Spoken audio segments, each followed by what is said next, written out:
신약성경으로 144쪽의 말씀인데요. 우리가 요한복음 2장 1절에서 11절까지 말씀 제가 봉독해 올립니다. 사흘째 되던 날 갈릴리 가나에 혼례가 있어 예수의 어머니도 거기 계시고 예수와 그 제자들도 혼례의 청함을 받았더니 포도주가 떨어진지라 예수의 어머니가 예수에게 이르되 저들에게 포도주가 없다 하니 예수께서 이르시되 여자여 나와 무슨 상관이 있나이까 내 때가 아직 이르지 아니하였나이다. 그의 어머니가 하인들에게 이르되 너희에게 무슨 말씀을 하시든지 그대로 하라 하니라. 거기에 유대인의 정결 예식을 따라 두세 통 드는 돌 항아리 6이 놓여 있는지라. 예수께서 그들에게 이르시되 항아리에 물을 채우라 하신즉 아귀까지 채우니 이제는 떠서 연회장에게 갖다 주라 하심에 갖다 주었더니 연회장은 물로 된 포도주를 맛보고도 어디서 났는지 알지 못하되 물 떠온 하인들은 알더라. 연회장이 신랑을 불러 말하되 사람마다 먼저 좋은 포도주를 내고 취한 후에 낮은 것을 내거늘 그대는 지금까지 좋은 포도주를 두었도다 하니라. 예수께서 이 첫 표적을 갈릴리 가나에서 행하여 그의 영광을 나타내심에 제자들이 그를 믿으니라. 아멘. 이 말씀 가지고 나중이 분명해지는 말씀, 나중이 분명해지는 말씀이라는 제목으로 함께 말씀을 나누기를 원합니다. 잘 알고 있는 본문이니까 저희가 본문에 대한 부분은 충분히 이해하실 거라고 보고요. 지금 대통령 선거를 앞두고 있잖아요. 3월 9일 대통령 선거라서 아마 대통령 지금 후보로 나서는 이런 분들은 굉장히 바쁠 거예요. 우리가 뉴스에 안 나오는 그런 이면에도 보면 밤잠을 줄여가면서 아침부터 막 저녁 늦게까지 얼마나 바쁘겠어요. 아마 대통령 후보로 뛰는 분들이 지금 막 휴가 가겠다고 하는 분도 휴가 가겠다, 나는 잠깐 더 자겠다 이런 분은 없을 거예요. 어쨌든 3월 9일 그때까지 열심히 뛰지 않겠습니까? 아마 시간이 전혀 없을 거예요. 예수님이 공생애를 시작하는 가운데 예수님은 굉장히 바쁜 시간들을 보냈어요. 그리고 누구보다도 가장 피곤했는데 가장 많은 사역을 하면서도 가장 먼저 일어나서 새벽 미명에 산에 올라가서 기도하시기를 습관에 따라 할 정도로 그렇게 바쁜 인생을 사셨어요. 그리고 시간을 쪼개서 사셨잖아요. 그런데 예수님이 지금 어디에 와 있냐면 결혼식에 와 있어요. 그 결혼식에 와 있다는 거죠. 그러니까 어떻게 보면 너무 시간을 낭비하는 것처럼 보이고 한가롭게 보내는 것처럼 보여요. 어떤 목사님이 그런 이야기를 하시더라고요. 그 목사님은 이 설교 원고가 바로 출판이 돼도 부족함이 없을 정도로 완벽한 원고를 만드는 걸로 굉장히 유명하신 목사님이 계세요.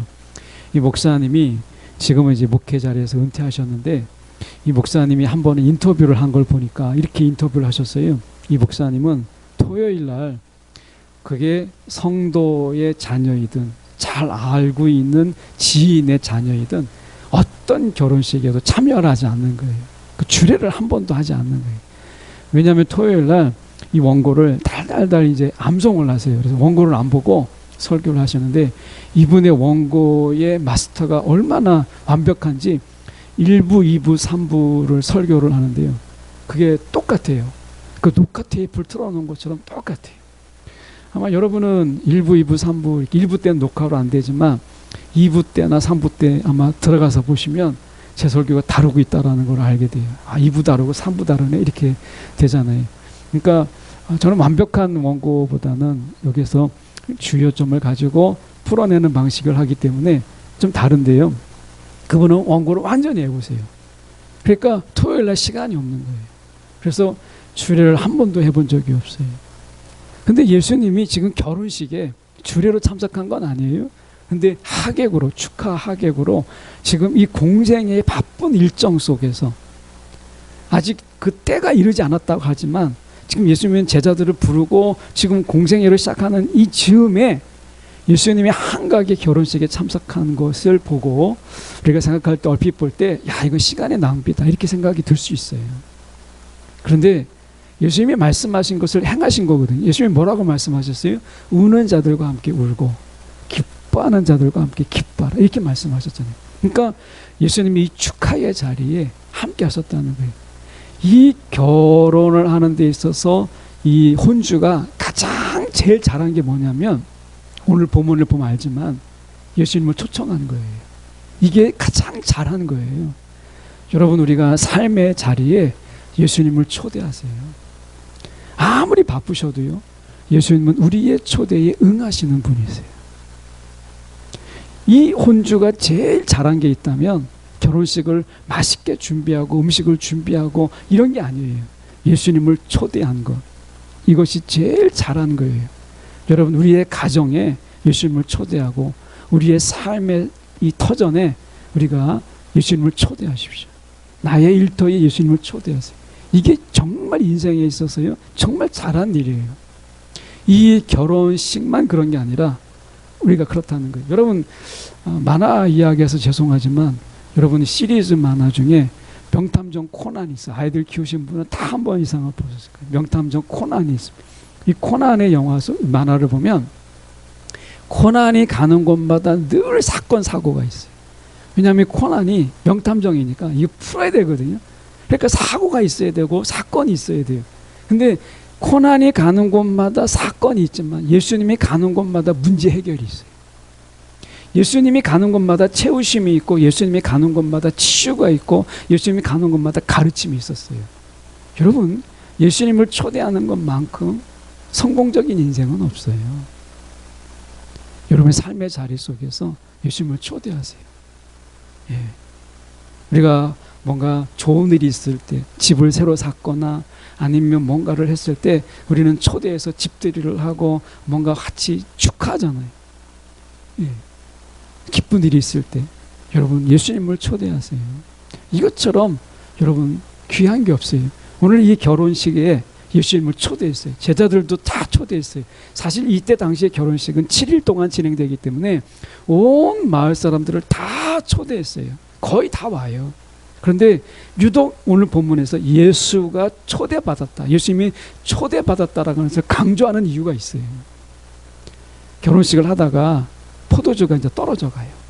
어머니가 이걸 안 거 보니까, 예수의 어머니도 초대를 받았는데 이 준비하는 부중 속에서 부족한 게 뭔가를 아는 거를 보면 이 예수의 어머니와 이 혼주 사이에 굉장히 좀 가까운 사이구나라는 것을 우리가 생각해 볼 수 있는 부분이, 포도주가 떨어져 가고 있다는 거예요. 포도주가, 우리가 결혼식 할 때 이 포도주가 좀 떨어져 간다 이렇게 생각하면 음식이 좀 떨어지니까 뭐 이거는 그냥 좀 아쉬울 수 있지만 그렇다고 해서 뭐 결혼식이 망치겠나 이렇게 생각을 하잖아요. 그런데 이거는 유대인의 사고는 그게 아니에요.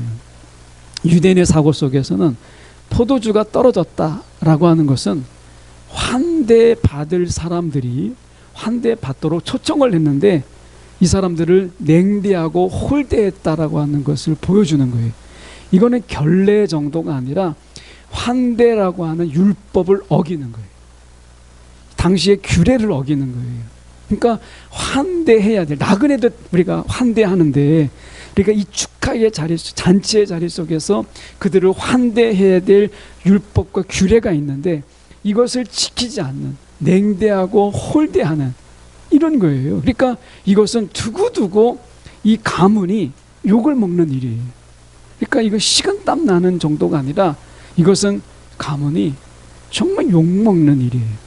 그러니 예수의 어머니가 얼마나 속이 타겠어요. 예수의 어머니께서. 그래서 예수님께 이야기를 하죠. 포도주가 이제 떨어져 가고 있다라고 이야기한 거예요. 이제 정보를 준 거죠. 예수님이 뭐라고 이야기해요? 아주 차갑게 예수님이 이야기하죠. 4절에 보니까 여자여 이렇게 얘기합니다. 여자여 나와 무슨 상관이 있나이까 이렇게 얘기하죠.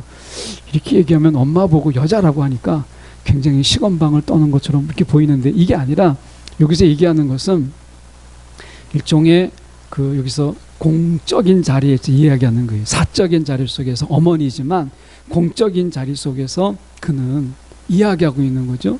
그래서 뭐 부인이요, 여사님이요 이렇게 얘기하는 것과 약간 흡사 비슷해요. 그러니까 우리가 생각하는 것처럼 무리한 게 아니다. 그러니까 여기서 여자여 나와 무슨 상관입니까?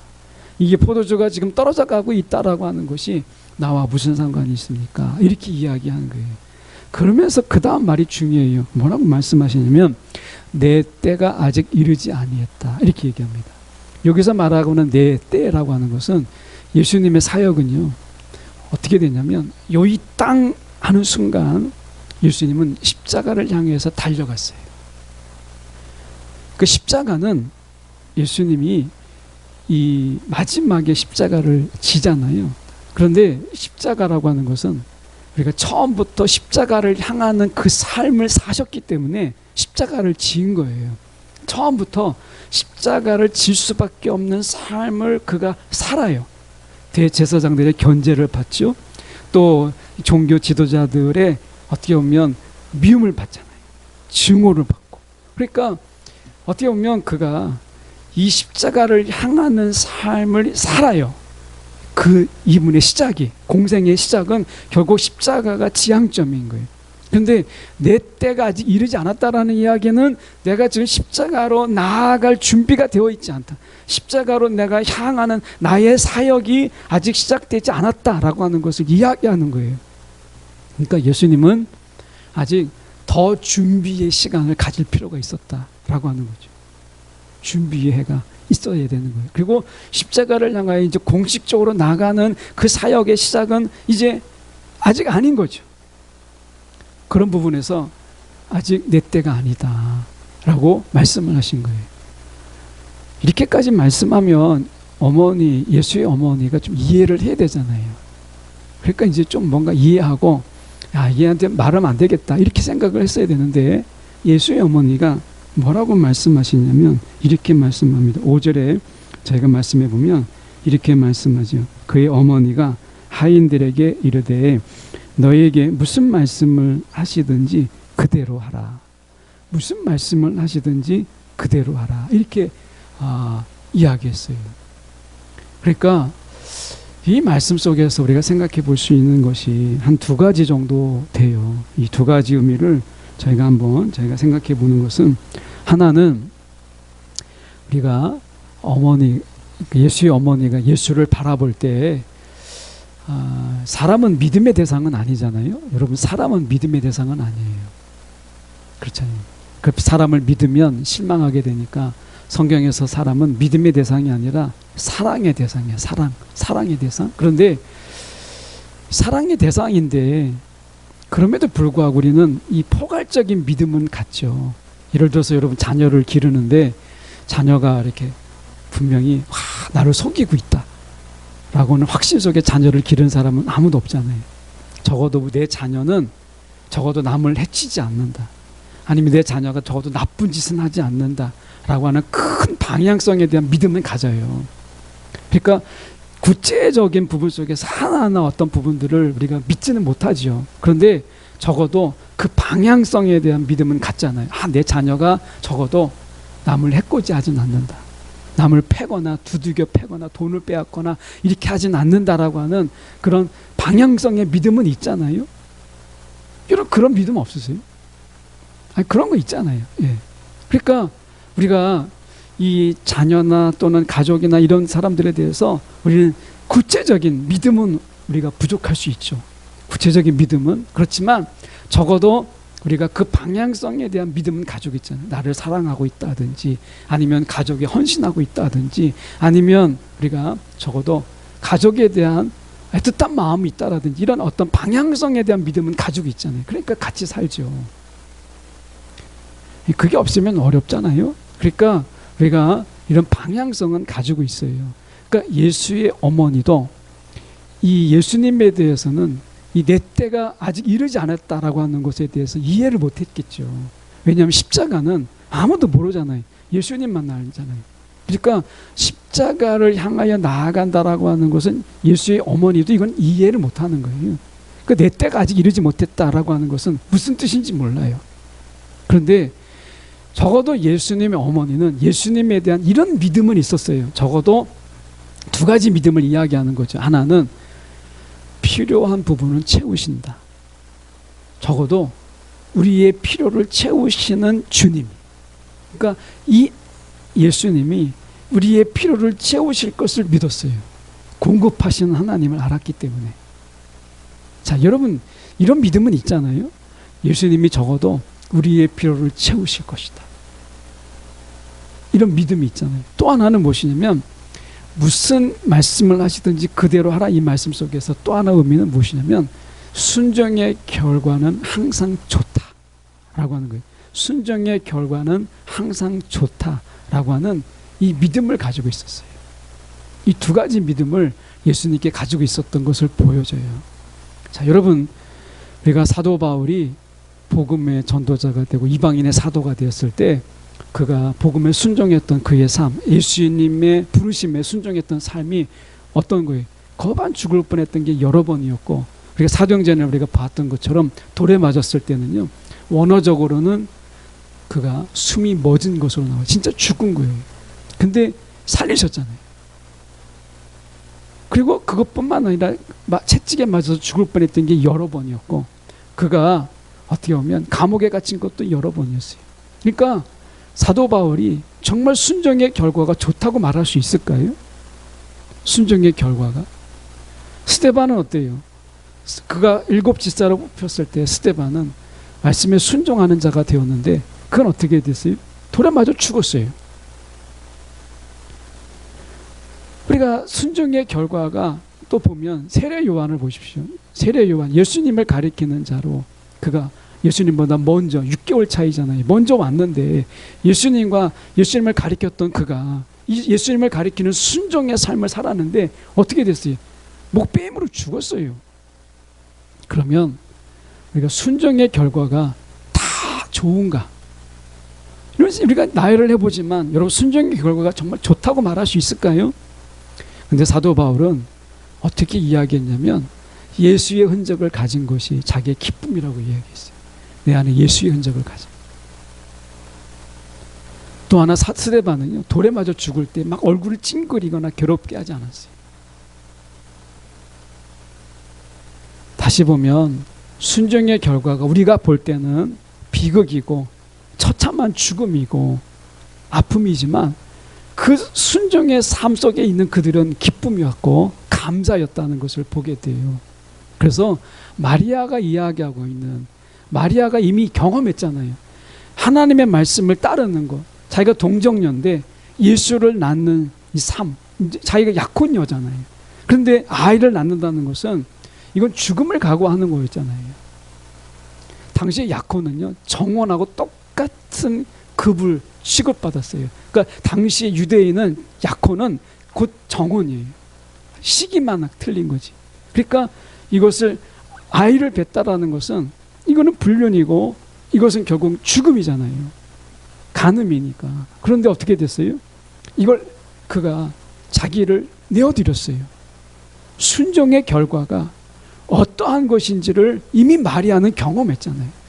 이건 경험에서 나오는 이야기예요. 그냥 하는 말이 아니라 자기의 모든 목숨까지 걸고 육체만 내어드린 게 아니라 자기의 생명을 걸고 예수를 낳은 거예요. 성령으로 잉태된 아이를 낳은 거잖아요. 그러니까 이미 자신이 순종함으로 인해서 예수가 이 땅에 오게 하신 통로가 됐다라고 하는 것을 경험한 거잖아요. 마리아는 확신이 있어요. 순종의 결과는 좋다.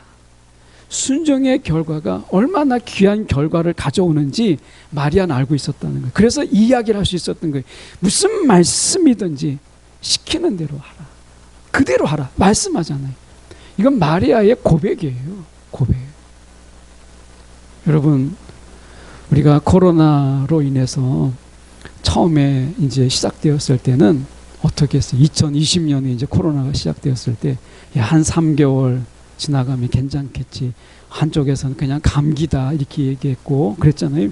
그러다가 6개월도 가고 이제 겨울이 지나가면 괜찮겠지 했고 봄이 되면 되겠지 했는데 어림도 없었잖아요. 작년 2021년에 여름 지나가고 가을 지나고 겨울 지나고 지금 다시 3년째 됐는데 여전히 우리는 마스크 쓰고 있어요. 사람이 제일 실망할 때가 언제냐면 기대했다가 기대에 부응하지 못할 때, 그럴 때 기대가 기대만큼 되지 않을 때 사람은요 실망해요. 낙심합니다. 우리가 누가복음 18장에 보면 기도하다가 낙심하지 말아야 될 것은, 왜 기도하다가 낙심하죠? 기도하는 대로 안 되니까. 기도하는 대로 안 되니까 낙심하는 거예요. 낙심하는 거. 여러분 2022년 여러분 정말 기대를 가지고 계십니까? 기대가 있으십니까? 어머니 마리아는요, 예수가 무슨 말씀을 하시든지 그대로 하라 라고 이야기하면서 기대를 이야기해요. 여러분 2022년에 정말 기대함이 있으십니까? 여러분 기대가 있어야 기도가 돼요. 기대가 없으면 기도가 안 돼요. 아니 무슨 기대가 있어야 기도를 하죠? 아무런 기대도 없고 소망도 없는데 여러분 기도가 되겠어요? 안 돼요. 기대가 꺾인 거예요. 기대했다가 또 실망하고, 또 기대했다가 실망하고, 소망했다가 실망하고, 낙심하고 하면 되면 이게 반복되잖아요. 사람은요 그렇게 강하지 않더라고요. 여러분 기대가 몇 번만 낙심돼도, 여러분 사람의 소망이 몇 번만 꺾여도요, 몇십 번이 필요 없습니다. 몇 번만 꺾여도 사람은요 금방 낙심하고 금방 마음을 내려놔요. 기도가 안 되죠. 기도 안 되는 거예요. 여러분 기대가 없으면 기도가 안 되고, 소망이 없으면 기도가 안 되는 거예요.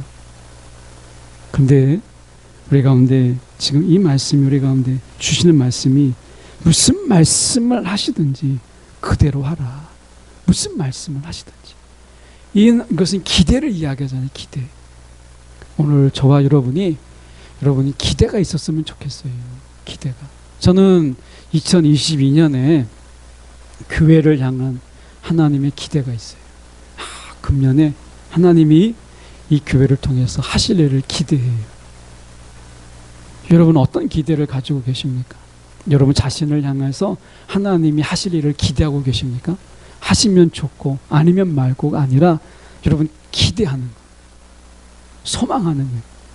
아마 여러분이 기도하다가 낙심되어서 한쪽에 제껴두었던 것, 여러분 그것을 바로 끄집어서 기도하십시오. 우리가 기대하라는 거예요. 오늘 이 어머니 마리아는 예수님께서 말씀하신 내 때가 아니다라고 단호하게 이야기했지만, 그는 이야기합니다. 무슨 말씀을 하시든지 그대로 하라. 무슨 말씀을 하시든지 그대로 하라 말씀하시잖아요. 예수님께서 과연 어떻게 하셨느냐? 말씀하셨어요. 어떻게 말씀하셨느냐? 6절에 보면 거기에 유대인의 정결 예식을 따라 두세 통 드는 돌 항아리 6이 있었다 이렇게 얘기합니다. 이 돌 두세 통 드는 돌 항아리는 크기를 이야기하는데요, 이 항아리는 약 75리터, 작으면 75리터의 물이 들어가고 많으면 약 115리터의 물이 들어가요. 그러니까 대략 한 80리터의 물이 들어간다 이렇게 생각해도 좋고요. 한데 이것은 정결 예식인 거예요. 당시에 유대인들은 어떻게 했냐면, 다니다가 내가 접촉을 해요.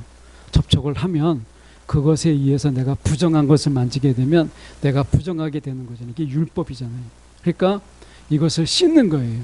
지금 우리가 너무 잘 이해되는 게, 코로나 당시에 이 상황에서 우리가 손소독제나 손세정제를 이게 가지고 다니다가 우리가 뭔가를 만졌다 싶으면, 저도 이제 지하철 타고 버스 타다가 어느 순간에 뭐 손잡이를 잡거나 그러면 내리면 이제 손소독제로 이렇게 이제 하거든요. 그러니까 뭔가가 이 바이러스에 대해서 내가 만진 것 같으니까 손을 닦는 거죠. 내가 눈을 만질 수도 있고, 또는 요새 마스크 쓰니까 입을 만질 수도 있잖아요. 그러니까 손을 닦는 것처럼 당시에 유대인의 정결 예식이 바로 그랬어요. 그래서 내가 이 부정한 것을 만지면 내가 부정한 것이 되거든요.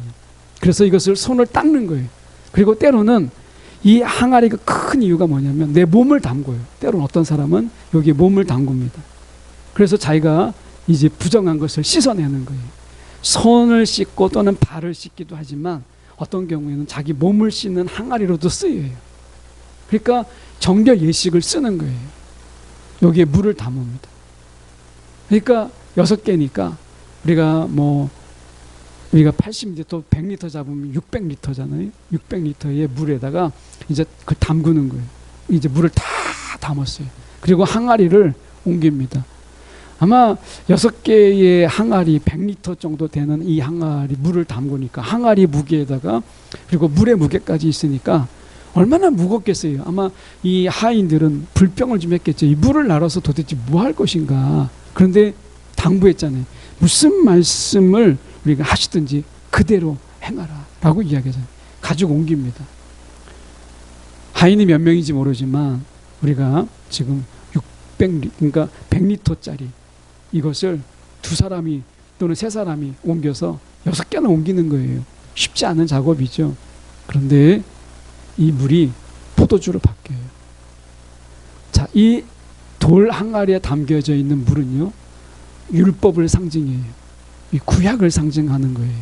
정결 예식이니까 율법과 규례죠. 그런데 이게 포도주로 바뀌었어요. 포도주가 언제 쓰이죠? 예수님이 성찬할 때, 우리가 성만찬할 때, 이것을 사용하시잖아요. 예수님께서 성만찬 하실 때. 그러니까 이건 내 피다라고 말씀하셔서 포도주를 나눠주잖아요. 그러니까 예수의 시대로 바뀐 거예요. 지금 이 말씀은 물이 변하여 단순하게 포도주가 됐다라고 하는 것에서 끝나는 게 아니라 이제 구약은 끝나고 이제 새 시대가 되었다. 메시아의 시대가 되었고 그리스도의 시대가 되었다. 새 시대가 되었다라고 하는 것을 이야기하는 거예요. 여러분, 이제 보라 이전 것은 지나갔다. 이제 새 것이 되었다 이야기하잖아요. 여러분, 2021년까지 다 지나갔어요. 우리가 이제 2022년을 기대하고 소망해야 될 이유가 무엇이냐면 우리가 이제 새 시대가 열렸다는 거예요. 오늘 우리 포도주가 된 것처럼 이제 그리스도의 시대가 열린 거예요. 저와 여러분이 우리가 어느 시대에 살고 있느냐, 율법과 규례의 시대가 아니라 이제 물이 변화해 포도주가 된 인생, 이거예요. 여러분, 저와 여러분이나 다 맹물 같은 인생이에요. 여러분, 우리가 그냥 무색무취 이런 맹물 같은 인생, 그냥 무덤무덤한 맹탕이라고 이야기하잖아요. 아무런 간도 맛도 없는 이것을 맹탕이라고 하는 것처럼 우리가 맹탕 같은 인생, 맹물 같은 인생을 살았어요. 근데 그런 인생을 주님께서 어떻게 하셨어요? 포도주 인생을 바뀌었어요. 향기 나고 맛깔스러운 이런 포도주로 바꾸셨다는 거예요. 우리 인생을 그렇게 바꾸시고자 하시는 것이 주님의 뜻이라는 거예요. 여러분, 우리가 금년 한 해 하나님이, 주님이 우리를 어떻게 변화시킬지, 우리의 가정을 어떻게 변화시킬지, 우리의 자녀들을 어떻게 변화시킬지, 이 교회를 어떻게 하나님이 쓰실지 기대하라는 거예요. 여러분, 낙심하고 실망했지만 여러분, 그래도 여러분 주님 안에서 다시 한번 기대해 보세요. 야, 기대한다고 달라지나? 소망한다고 달라지나? 이런 생각 속에서 여러분, 우리가 넘어지고 했잖아요. 그런데 오늘 말씀을 다시 한번 붙잡고 오늘 우리가 기대함이 필요해요. 이 어머니 마리아가 보여주는 게 바로 그거잖아요. 무슨 말씀을 하시든지 그대로 하라 라고 하는 거예요. 순종의 결과는요, 항상 옳아요. 항상 선해요. 항상 귀하다는 거예요. 여러분, 오늘 순종의 결과가 이렇다 라고 하는 것에 기대를 좀 걸었으면 좋겠다 하는 거예요. 말씀으로 돌아가서 우리가 다시 좀 보면 우리가 이렇게 말씀하고 있는 부분이죠. 거기에서 보시면 7절에 예수께서 그들에게 이르되, 우리가 이르시되 항아리에 물을 채우라, 가득 채우라, 아기까지 채우라, 이렇게 말씀하잖아요. 아기까지. 그러면서 이제는 떠서 이렇게 얘기해요. 이제는 떠서 우리가 연회장이라고 하는 것은 연회 장소가 아니라 연회를 주관하는 그 가장 책임자를 이야기하는 거예요. 연회장에게 갖다 주라. 그 책임 맡은 자에게 갖다 주라. 그래서 이제 맛을 보잖아요. 그게 어떻게 해요? 연회장이 물에서 이제 포도주로 바뀐 것을 맛보는데 너무나 좋은 맛인 거예요. 이전까지 먹어보지 못한 맛인 거예요. 여러분, 하나님이 예수 그리스도를 통해서 성령 안에서, 우리가 예수 안에서 성령을 통해서 우리 가운데 행하실, 여러분, 우리의 변화를 기대하지 않으십니까? 여러분 기대하십시오. 예. 오늘 말씀 속에서 이렇게 이야기해요. 보면 11절에 보시면 예수께서 이 표적을 갈릴리 가나에서 행하여 그의 영광을 나타내심에 제자들이 그를 믿으니라 이렇게 이야기하잖아요. 그런데 지금 보면 우리가 10절을 우리가 주목할 필요가 있어요. 보면 말하되 사람마다 먼저 좋은 포도주를 내고 취한 후에 낮은 것을 내거늘 이렇게 이야기하죠. 우리가 생각해 볼 때 우리 구약의 시대를 보십시오. 쟁쟁한 인물들이 많잖아요. 모세도 그렇고 여호수아도 그렇고 다윗도 그렇고 우리가 그만 또 많은 우리가 엘리야라든지 엘리사라든지 정말 쟁쟁한 그런 인물들이 참 많이 있었어요. 근데 우리가 지금 돌아보면 우리가 신약의 이 교회 속에서 우리가 이 시대를 살아가는 모습 속에서 우리가 큰 거인들, 신앙의 거인들은 다 지금 하나님의 부르심 속에서 우리가 있다. 이런 소개를 많이 이야기하잖아요.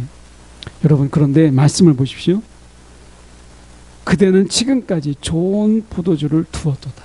자, 지금 처음에는 좋은 포도주를 냈다가 나중에는 낮은 것을 내는 거예요. 야, 처음에는 쟁쟁한 인물들을 하나님께서 부르셨다가 쓰셨다가 그래서 사도 바울처럼 베드로처럼 그런 쟁쟁한 사람들을 신약교회에 냈다가 초기에 지금은 신앙의 거인도 없고 신앙의 인물도 없고 야 도대체 누구를 바라보고 살아야 되나 이런 생각 들지 않으세요? 그런데 성경은 이야기합니다. 지금 우리를 향해서 말씀하고 있는 거예요. 지금까지 이 좋은 포도주를 두었도다. 저와 여러분을 두고 하시는 말씀이잖아요. 우리가 지금 먼저 좋은 포도주를 내고 끝나는 게 아니라 다른 사람들은 다 먼저 좋은 포도주를 내고 나중엔 농도 낮은 그런 포도주를 내는 것이 일반적인데 주님은 뭐라고 말씀하세요? 저와 여러분을 향해서 말씀하시는 것이 그대는 지금까지 좋은 포도주를 두었도다라고 얘기해요. 이게 저와 여러분을 말씀하시는 거잖아요. 그러니 여러분 어떻게 우리가 기대하지 않을 수가 있겠어요? 어떻게 우리가 소망하지 않을 수가 있겠어요? 저와 여러분을 이 마지막 때 좋은 포도주로 두신 거예요. 이 포도주는 숨겨놓으신 게 아니에요. 물이 변하여 포도주 되게 하신 거예요. 맹탕 같은 인생, 맹물 같은 인생을 주님께서 바꾸셔서 우리가 포도주 되게 하신 인생이잖아요. 이 포도주 된 인생이 앞에서 나온 좋은 포도주보다 결코 부족함이 없다는 거예요. 여러분 그런 얘기를 많이 해요. 다윗은 저 하늘에 있고 나는 여기 있다. 이런 생각 많이 하죠. 우리가 베드로를 어떻게 따라가며 사도 바울을 어떻게 따라가며 우리가 다윗을 어떻게 따라갈 수 있겠느냐. 우리의 신앙은 정말 못하다고 생각하잖아요. 그런데 예수님이 말씀하셨어요. 너희가 나보다 큰 일을 행할 것이다 라고 말씀하셨어요. 여러분 맹물도 포도주가 되면 이전 포도주보다 더 질 좋은 포도주가 될 수 있어요. 이 마지막 때 여러분 저와 여러분을 맹탕 같은 인생, 맹물 같은 인생이지만 주님께서 사로잡아서 변화시키면 여러분 우리가 어떤 포도주 앞에 나왔던 좋은 포도주보다 능가하는 그런 귀한 포도주가 되는 거예요. 여러분 그러니 우리가 기대하지 않을 수 있겠습니까? 11절 다시 가서 보면 예수께서 이 표적을 갈릴리 가나에서 행하여서 그의 영광을 나타내셨다 이렇게 얘기해요. 표적이라고 이야기하죠. 표적. 여러분 이 표적을 통해서 예수님이 누구인가를 보이셨다는 거예요. 우리가 예수님이 누구인가를 알잖아요. 그분은 변화시키는 분이세요. 그분은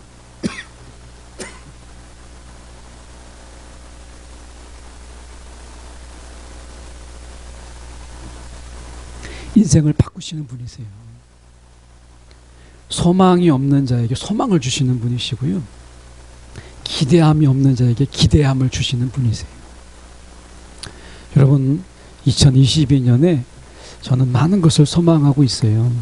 여러분 혹시 소망의 끈을 놓았다면 다시 한번 소망의 끈을 붙잡으시고 여러분 기대하지 않았던 기대의 마음을 접고 산다면 다시 한번 기대하십시오. 2022년은 분명히 저와 여러분에게 있어서 정말 인생에 있어서 기억될 만한 그런 한 해로 하나님이 삼으시지 않겠어요? 여러분 그런 기대가 소망이 있어요. 그래서 2022년이 우리 가운데 정말 주님이 보이시는 이 표적, 하나님의 영광을, 그리스도의 영광을 드러내는, 그래서 우리의 흩어졌던 믿음을 다시 세우는 2022년이 되지 않겠습니까? 여러분 어떤 소망을 가지고 계세요? 여러분 주님을 다시 한번 소망하고 우리가 기대하는 2022년이 되기를 정말 진심으로 원해요. 여러분 크게 소망하십시오. 그분이 어떤 분이시냐? 여러분 우리 가운데 우리의 필요를 채우시는 분이세요. 우리의 필요를 크게 구하십시오. 그리고 우리의 순종의 결과를 크게 하시는 분이세요. 오늘 이해되지 않아도, 다 알지 못해도, 마리아가 뭘 알았겠어요. 그런데 무슨 말씀을 하시든지 그대로 행하라는 거예요. 여러분 알고 행하는 게 아니고 믿음으로 행하는 거예요. 그분을 내가 믿기 때문에 행하는 거잖아요. 우리가 구체적인 믿음은 아니더라도 적어도 이분은 좋으신 분이고 나를 사랑하시는 분이라고 한다면 그분이 시키는 거 못할 게 뭐가 있겠어요. 오늘 마리아가 이야기하는 거 어려운 이야기가 아니거든요. 말씀해 보면 무슨 말씀을 하시든지 우리가 그대로 하라라고 말씀하시잖아요. 여러분 저는 말씀을 준비하면서 이런 마음을 가졌어요. 하나님은 우리가 기대만 해도, 내가 하나님께 내가 소망만 두어도 하나님은 우리 가운데 선하고 귀한 것을 행하시기를 기뻐하시는 분이시구나 하는 생각을 가져요. 여러분 우리가 기대만 해도요 하나님이 기뻐하세요. 하나님께 소망만 두어도 여러분 하나님이 얼마나 기뻐하시는가를 생각해 보십시오.